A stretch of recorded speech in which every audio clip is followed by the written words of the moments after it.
Salam. Bugün biraz depresiya hakkında danışmaq istəyirəm. Kifayət qədər geniş anlayışdır, ümumi anlayışdır. Çox uzaq olmasa da, amma yenə də fərqli mənalarda işlənir, bəzən fərqli kontekstlərdə işlənir. Buna görə də müəyyən çaşqınlıqlar yarada bilir. Ona görə də bu çaşqınlıqları az da olsa, yəni aradan qaldırmağa kömək edəcək bir video çəkmək istədim. Yəni bildiklərimi, bugünə qədər öyrəndiklərimi, bütünlükdə müşahidələrimi, təcrübələrimi, bilavasitə həkimlərdən, psixiatrlardan soruşduqlarımı, internetdə araşdırdıqlarımı, hamısını bir yerə toplayanda gəldiyim bəzi qənaətlər var. Onları bölüşmək istəyirəm. Ümid edirəm ki, nə psixologiya, nə də psixiatriya baxımından o qədər də yanlış qənaətlər deyil. Əgər kiməsə bir faydası olarsa, mən buna sevinərəm təbii ki. Dediyim kimi, depresiya sözü ümumiyyətlə çox geniş anlayışdır, ümumi bir anlayışdır. Biz bir çox şeyə depresiya deyə bilirik. Təbii ki, onları birləşdirən bir şey var, amma fərqli hadisələrə, fərqli məsələlərə, fərqli yanaşmalardan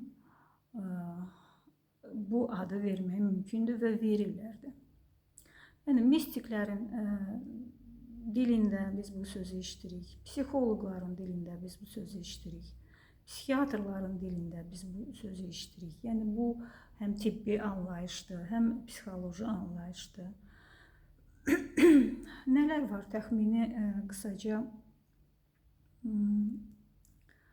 qısaca ümumiləşdirsək, mənim anladığım depresiya bir psixoloji olur, bir də belə desək, klinik depresiya olur. Əgər siz eşitmişsinizsə, klinik depresiya adlı bir ifadə var, bir anlayış var. Endogen depresiya deyə bir anlayış var tipdə. Major depresiya deyə bir anlayışı var. Yəni, bunlar boşuna deyilmiş sözlər deyil. Bunların arxasında nələrsə var.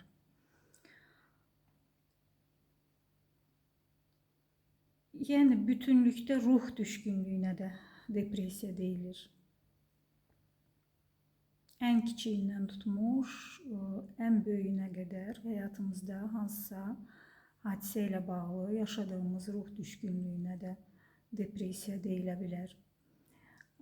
Bütünlükdə insanın hələ özünü dərk edənə qədər içində olduğu vəziyyətə də depresiya deyilə bilər. Yəni, şərt deyil ki, o bunu aktiv bir şəkildə yaşasın. O gizli formada, arxa fonda onda qala bilər. Bax, biz buna da depresiya deyirik. Çünki insan hələ özünü tapmadığına görə, özünü tanımadığına görə, özünü dərk eləmədiyinə görə o həyatdan necə deyirlər, adekvat həzz ala bilmir. Həyatı adekvat yaşaya bilmir. Qorxuları var, ağrıları var. Ona görə də bax, onun içində olduğu vəziyyətə bütünlükdə biz depresiya deyə bilirik və deyirik də bəzən. Ona görə bax, burada bəzi məsələləri qarışdırmaq lazım deyil və hər şeyi, hər hadisəni öz adı ilə adlandırmaq lazımdır. Ümumilikdə isə biz depresiyanı psixoloji və klinik olmaq şərti ilə iki yerə ayıra bilərik. Psixoloji depressiya hesab edirəm ki, aydındır. Yəni biz buna başqa bir adla ruh düşkünlüyü deyə bilərik. İnsan hər hansı bir şeyə həddindən artıq önəm verirsə, bir şeydən yapışırsa və o şey təbii olaraq onun əlindən çıxırsa, burada depressiya yaranır. Yəni, bunun bir psixoloji səbəbi var. Burada bir aydınlaşdıra biləcəyimiz səbəb var, psixoloji səbəb. İnsanın ruhən hansısa bir boşluğu var, qorxusu var, problemi var. İçində hansısa bir konflikt var, həll edə bilmədiyi. Nə bilim, ən primitiv bir misal gətirsək, insan çox sevdiyi bir insanı itirir. Çünki ondan bərk yapışmışdı, həyatının bütün mənasını ona yükləmişdi. Nə bilim, anası ola bilər, atası ola bilər, övladı ola bilər, nişanlısı, həyat yoldaşı ola bilər, evindəki heyvan ola bilər. Və onu itirəndən sonra insan təbii olaraq depressiyaya düşür. Çünki ona lazım olandan artıq məna yükləmişdi. Onun üçün həyatın bütün mənası ondan ibarət idi. O həyatında başqa sevinç mənbəyi tapmayıb, tapa bilməyib. Və bunlar dolayısıyla hamısı, bütün bu qəbildən olan depressiyalar psixoloji depressiyalardır və insanın özünü dərkindəki boşluqlarla bilavasitə əlaqədardır. Bir də var, biz bəzən bu səbəbi tapmaqda çətinlik çəkirik. Yəni, geniş anlamda bəllidir, yenə də insanın özünü dərki ilə bağlı problemləri var. Amma konkret bir o belə psixoloji gedişatı, o psixoloji zəncirləri biz araşdıranda, ortaya qoyanda orada bir belə gözlə görünən bir problem tapa bilmirik. Yəni, zahirən insanın həyatı, hər şey yolunda gedir və yaxud onun özünü dərklə bağlı problemi varsa da var təbii ki və digərlərindən o qədər də fərqlənmir. Və burada istər-istəməz sual yaranır. Nə üçün tutaq ki, eyni şərtlərdə olan və hətta bəlkə daha pis şərtlərdə olan insan depressiyaya düşmür, daha doğrusu onu bu şəkildə yaşamır, amma kimdəsə bunu biz ən ağır formada görürük. Bax, burada həmin o klinik depressiya dediyim məsələ gündəmə gəlir. Bəzi insanları biz nə qədər yəni, məsələni ruhla bağlasaq da, nə qədər özünü dərklə əlaqələndirsək də, bəzi insanların doğuşdan depressiya meyliliyi olur. Hətta onların həyat şərtləri kifayət qədər yüksək olsa belə, biz bu insanların uzun illər depressiyada olduğunu və yəni heç bir zahiri səbəb olmadan depressiya düşdüyünü və ya çıxa bilmədiyini görə bilirik. Bax, məhz bunu tipdə mən bildiyim qədərilə endogen depressiya adlandırırlar. Böyük depressiv xəstəlik adlandırırlar. Major depressiya və s. Bax, bu problemlər burada ortaya çıxır. Yəni, bu artıq beyin kimyası ilə əlaqəli bir şeydir. Yəni, bu cür insanları mən hesab edirəm ki, boş yerə psixoterapiyaya cəlb eləmək boş yerə ona nəsihət vermək, öyüd vermək, sən güclüsən, sən bacararsan, sən bu işin öhdəsindən gəlməlisən və s. bu cür sözlərlə onları boş yerə incitmək lazım deyil. Bu insanlarda necəsə fərqlidir məsələ. Onlar doğuşdan buna meyillidirlər. Yəni şərt deyil ki, bütün ömrünü insan depressiyada yaşasın. Müəyyən müddət bu gizli formada qala bilir. Zaman-zaman aktivləşib, passivləşə bilir. Amma bütünlükdə nəzər salanda görürük ki, bu cür insanlar bir qayda olaraq depressiv vəziyyətdə olurlar. Və onların əsas simptomlarından biri özlərindən daimi narazılıq olur. Bu mənim öz şəxsi müşahidəmdir. Bilmirəm indi nə dərəcədə elmi tərəfini deyə bilmərəm. Yəni nə dərəcədə doğru bir təsbitdir. Amma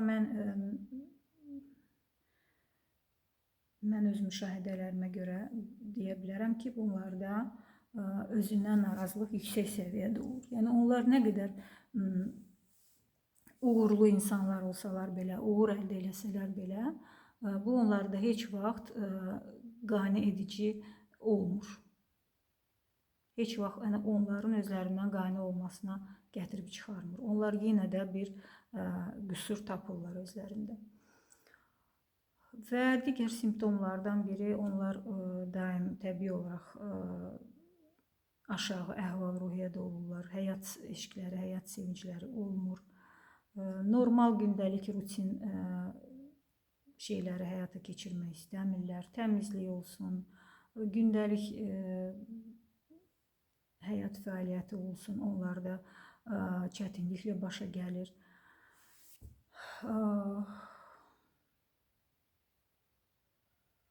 Və təbii olaraq həyat bütünlükdə onlar üçün istirab olur. Çətin olur, maraqsız olur və onların çox vaxt öz həyatlarını sonlandırmağa meyilləri olur. Belə insanları dediyim kimi boş yerə psixoterapiyaya cəlb eləmək, psixoterapiya təbii ki lazımdır, amma onlara mütləq dərman terapiyası dəstək verməlidir. Hətta bunu psixoloqlar da deyir ki, ağır depressiyada olan insanları psixoterapiyaya cəlb eləmək üçün, ən azı onun gəlib psixoterapevtin qarşısında otura bilməsi üçün onda azacıq da olsa bir həyat həvəsi yaranmalıdır, ən azı bir belə ümumi tonus biraz qalxmalıdır ki, o bu şeyləri eləyə bilsin. Yəni çox ağır depressiyada olan insanı sən gətirib hansısa psixoterapiyaya cəlb edə bilməzsən. Onda hətta fiziki problemlər də yaranır, fiziki halsızlıq filan olur. Yəni ən azı bunların aradan qalxması üçün ona bax o dərman terapiyası lazımdır. Bəzən bir ömür boyu o dərmandan istifadə eləməli ola bilər. Ona görə də bax bu videonu çəkməkdə də məqsədim odur ki, kimdə əgər bu cür simptomları varsa, kim öz depressiyasının kökünü tapmaqda çətinlik çəkirsə, mütləq bir həkimə müraciət eləsin, mütləq və yaxud bir psixoloqa müraciət eləsin. Ən azı o bunu özü üçün aydınlaşdırsın ki, onda hansı vəziyyətdir. Psixoloji depressiyalarla işləmək daha asandır, nəinki dediyimiz o endogen depressiya ilə. Bunu da təbii ki, bir çox şey olduğu kimi bunu da bir ömür daxilində izah eləmək çətin olur. Bu bizim bütünlükdə taleyimizlə əlaqədar məsələdir. Yəni çox da tərbiyə məsələlərinə, ailə məsələlərinə bağlamaq, valideynlərin düzgün tərbiyə edib etməməsi məsələlərinə bağlamaq da olmur məsələləri. Yəni biraz bizim necə deyirlər, anlama boyumuzu aşan məqamlar olur.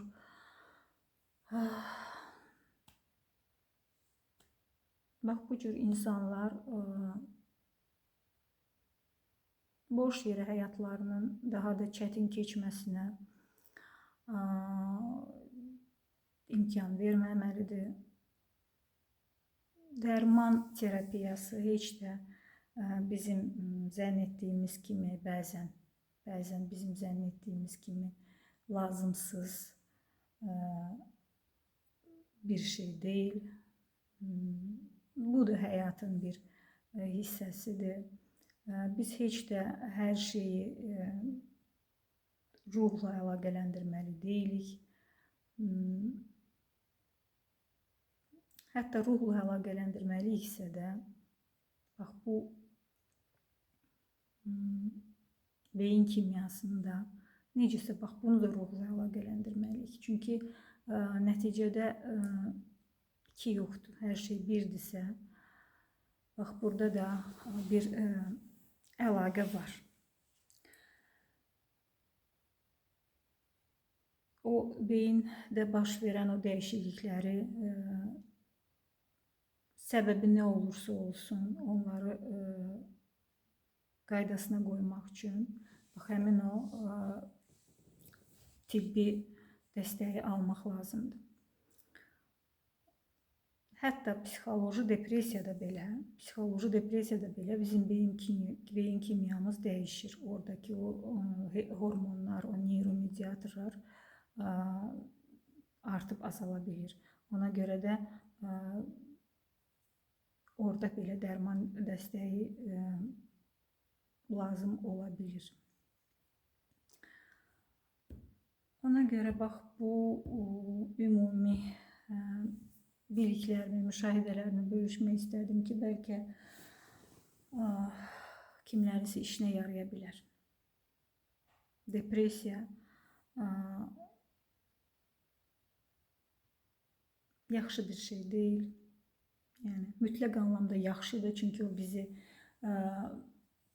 inkişafa aparır. Depressiya inkişafın əsasıdır, amma yaşamaq anlamında, yəni onu keçmək anlamında çətin bir şeydir. Ona görə də çox da insan özünü o çətinliyə belə vadar etməməlidir ki, mən mütləq bu çətinlikdən keçməliyəm. Yəni, ağrı yaxşı şeydir. Ağrı, yəni başımız ağrıyanda belə, gəlin belə danışaq da, başımız ağrıyanda belə hər gün ağrı kəsici içmək bəlkə yaxşı şey deyil, amma arada bir ağrı kəsici içmək də lazımdır. Əgər bu ağrını kəsmək mümkündürsə, bunu kəsməliyik. Yəni, boş yerə özümüzü